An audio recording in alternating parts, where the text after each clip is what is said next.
Relationship advice. Update: my girlfriend tried to push me off a cliff as a joke. Original post. My girlfriend, 20 female, is completely crazy but mostly in a good way.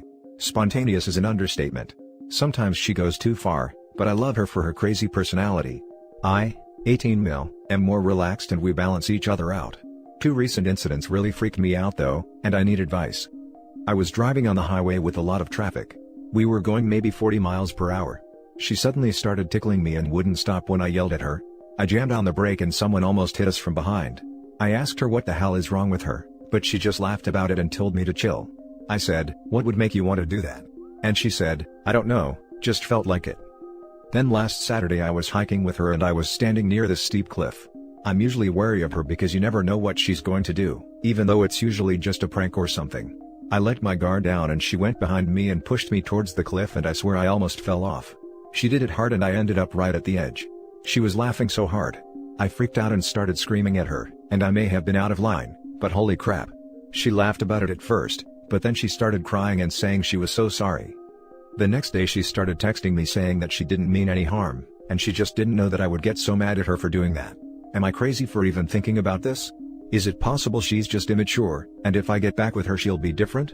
I'm kind of lonely and I really love her, but this really made me rethink the situation, because now I feel like she's legit crazy, not just fun crazy. Thanks for your advice. Now for the top advice before reading the update. Bruh. She tried to kill you. Twice. Then proceeded to laugh about it. The next time you might not be here to tell the story. Some things you can forgive, and some things you can still forgive but are obligated to walk away. You are obligated to walk away. Your girlfriend has a serious problem. Especially seeing you say she gave an allergic friend nuts because she thought was funny, is just frightening. This is not normal, this isn't even considered crazy personality. She has serious mental issues that need to be professionally addressed. I'd be worried she's a sociopath. She obviously enjoys endangering other people's life, to the point she keeps doing it over and over again. One day she will actually kill someone. A friend of mine died while camping when he tripped on a rock and fell off a cliff. He was an organ donor, and his body was so mangled that they couldn't even salvage his eyes. Cliffs are no joke. Crap, that sounds awful. I'm really sorry about your friend. And now for the update. I've been thinking a lot, and I decided that I'm ending my relationship with her. This isn't easy for me. It's hard because I've been with her for almost 2 years, but it's even harder, because now I feel a ton of guilt myself as I remembered things that I ignored, and how I was only worried about her after I became the victim. I mentioned that point in the other thread, but I feel even worse about it now. I know I was stubborn in the last thread, but I listened to everyone's advice very carefully. You all helped so much. When people brought up the sadism aspect, it sort of clicked. I don't know if it was stupidity or selfishness, but I didn't think of her that way until this week. I just ignored everything she did. I thought about some memories using this new perspective. I remember early this year, her dad got her a job at the front desk at this apartment complex. It's hard to explain this place, because it was sort of a luxury place and most apartments aren't like this, but I was there once or twice to pick her up, and I remember what the building looked like. There were a lot of older people living there, and right near the entrance of the building there was an elevator which only went up. Then there was the main elevator which was kind of far down a long hallway. She had to call that first elevator down after the person was approved to go into the building. One time me and her were smoking and just chilling talking about stuff. She was laughing to me about how she would sometimes disable the up elevator and pretend it was out of order, and then she'd watch these older/handicapped people walk down this long hallway to get to the main elevator. She got fired pretty quickly anyway, because she activated the fire alarm when there was no fire. When they asked her what happened, she pretended that the computer was glitching and she couldn't stop it, but they believed she did it on purpose so they fired her. I'm sure some people could have been injured during the chaos. I guess the alarm must have disabled the elevators, so everyone had to grab their stuff and run down the stairs as quickly as possible. I can imagine all these elderly people going down so many flights of stairs. I don't think anyone was injured, but they did fire her and maybe they're still investigating. I don't know if it could help, but I'm going to call that place and tell them what she told me, and how she admitted to pulling the alarm on purpose. That will help my conscience out a lot. Like I said, I feel terrible about ignoring this stuff. You might think I'm an idiot or a terrible person myself. I don't know what to say, but when I really thought about this stuff, I decided I couldn't be with her. I know people will criticize me and that's fine. This is an update, but also a confession to be honest, because I have to get that off my chest. And there's a bunch of other stories too that she told me, or that I saw myself. I enjoyed her craziness to be honest, even though I was always on edge, but I thought of it as her being fun and spontaneous instead of sadistic. I guess I'm pretty weird myself. I responded to her texts this morning, because she was starting to get angry and was sending a lot more texts. I told her I was really sick and thought she shouldn't be near me, but that we might be able to hang out again in a week or two. I said I wasn't mad at her anymore, and I just didn't respond because I was sick. I just told her that to get her off my back, and to give myself time to prepare for the breakup because I don't know how she's gonna react, and I want to be safe.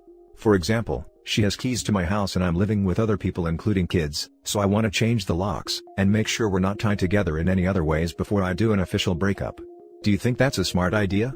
I could use any advice on the best way to do a breakup in this situation, because I'm kind of worried. Once again, thanks so much for all your advice last time and have a good day. Now for some top advice. I think that this girl is actually crazy, and you should do what you can to protect yourself. She sounds like a narcissist or sociopath. Your girlfriend gave nuts to an allergic person, tickled you while driving, tried to push you off a cliff, said it would be fun to get a shock collar for a dog, and before that, she also intentionally made handicapped people walk farther for her amusement, and pulled a fire alarm for no reason, and you were afraid to let her tie you up because you thought she might attack you. Yeah, probably a good call to break up. At the very least you need to establish some boundaries with her, because she's not looking out for you in the way your partner should. Seriously, get the hell out of there. For example, she has keys to my house and I'm living with other people including kids, so I want to change the locks and make sure we're not tied together in any other ways before I do an official breakup. Definitely do this. 100%. If you're renting, notify your landlord. If you own the property, we paid to have our house rekeyed when we bought it and I think it cost us $150. She sounds crazy, so definitely get your ducks in a row before you drop the hammer. Tell your roommates about what's going on, at least to the point that you're breaking up and she's no longer allowed around the apartment. If she gets crazy over text, save copies. Definitely never be alone with her again. I'd recommend not even seeing her in person, unless it's absolutely necessary. No shame in breaking up with her over the phone if you think she'll be unpredictable or violent. Also freeze your credit reports in case she knows your information. Yes, definitely change your locks. You might want to look into getting some cheap security cameras for outside too. Tell your roommates, family, and any mutual friends that you are breaking up and do not want them to help her contact you. You don't owe her anything here. She's literally tried to kill you. Don't feel bad at all if you decide to break up with her by text or email. It might even be a good idea, because then if she replies and threatens to escalate, you have it in writing. Make sure to specify that you don't want any contact with her going forward. If you do decide to break up in person, for the love of all that's holy, do it in a public place. This girl tried to kill you and you're asking if you need to change the locks? Come on, dude.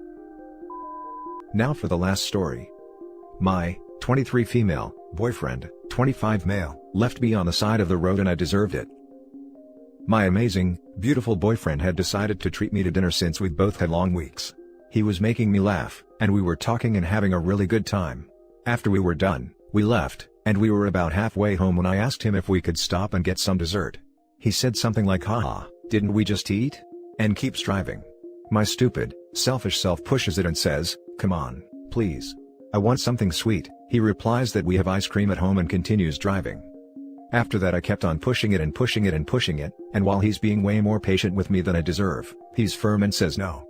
I give up, but then I see a fast food restaurant up the road and jokingly pull the wheel to go into the parking lot. Apparently, I pulled harder than I thought because we actually ended up swerving, and hit another car lightly. To make things worse, he just bought this car. The driver motions for us to pull into the parking lot, and when we do, he and my boyfriend get out, and the driver starts cussing him out and saying horrible things to him. Even though there wasn't any damage to both the cars, the bumper has the littlest little dent on it, and the other car had no damage. They didn't even exchange any information. While he's being yelled at, I don't get out of the car and let him be punished for something I did.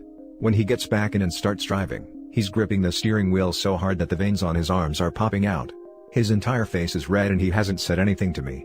To try and break the tension a little, I say, well, that could have gone a lot worse. As soon as I say that, he stomps on the brakes and just tells me to get out of his sight, in the angriest voice imaginable. I've never felt afraid of him, but in that moment, I did. He looked like he was struggling not to hurt me. I got out and he sped off. It was starting to get dark and I was in a stretch of woods. It took almost an hour for me to walk home, but when I got there him and all his stuff was gone. I feel so horrible. I can't even apologize to him because he hasn't been responding to my calls and texts. We've had fights before about my childish quirks when they go a little bit too far, and now I don't have a boyfriend anymore because of it. I've been getting texts like WTF, And, "What the hell is wrong with you?" from our friends, so I think he's told them what happened. It seems like everybody's mad at me. Is there any way to fix this? How can I apologize to them when all our friends are siding with him? Now for the top advice. You could have killed someone. You are fortunate you didn't. You need to step back and analyze yourself. This isn't childish behavior. What makes you think grabbing a steering wheel is okay? You're a grown-ass adult. You don't apologize. You offer to pay to fix the damages and grow the hell up. That's the worst part. A car is not a toy, it's a big dangerous killing machine. It should be taken seriously. You don't fix this. Leave him alone and learn the lesson. Your childish quirks aren't cute, they are immature and selfish. And your ex-boyfriend paid for your behavior by taking verbal reprimand from someone, and putting up with your crap. Pulling on a steering wheel in traffic because you want ice cream now, is unbelievably stupid and put you, your ex, and the people in cars around you at risk. Because you just couldn't wait for dessert. Think about that. Have you bothered to offer to pay for the damage to his brand new car? Seriously. Those aren't quirks. Those are signs of stupidity and immaturity. OP needs to learn the difference if she wants to have any chance of surviving in this world. I wouldn't even say signs of immaturity, I'd say it's complete lack of respect, and she's never learned boundaries or held accountable for her actions. Even when I was an immature 10-year-old, I knew not to jerk a steering wheel while someone was driving as that could result in death. We've had fights before about my childish quirks when they've gone too far. No, these are not quirks that go too far without your input. You went too far.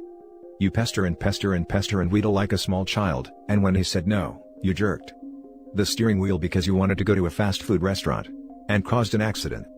Then, to lighten the mood, you minimized the seriousness of what you did, and instead of apologizing profusely, you said it could have been worse. I am willing to bet that all the way home, he was cursing ever being attracted to your cutesy quirks. You went too far. You don't have childish quirks, you are yourself, childish and thoughtless. Every day you are getting older, and every day your childish ways become less and less cute, and more of a giant red flag. I have kids, 6 and 10, they do stupid childish stuff all the time. I discipline them in hopes they don't do stupid childish stuff like this when they are older. This is not quirky, it's incredibly unattractive, and annoying. And that's it for this video guys. If you have thoughts to share, leave a comment below. Don't forget to hit like and subscribe if you like this content. I'll catch you in the next one. Good day everyone.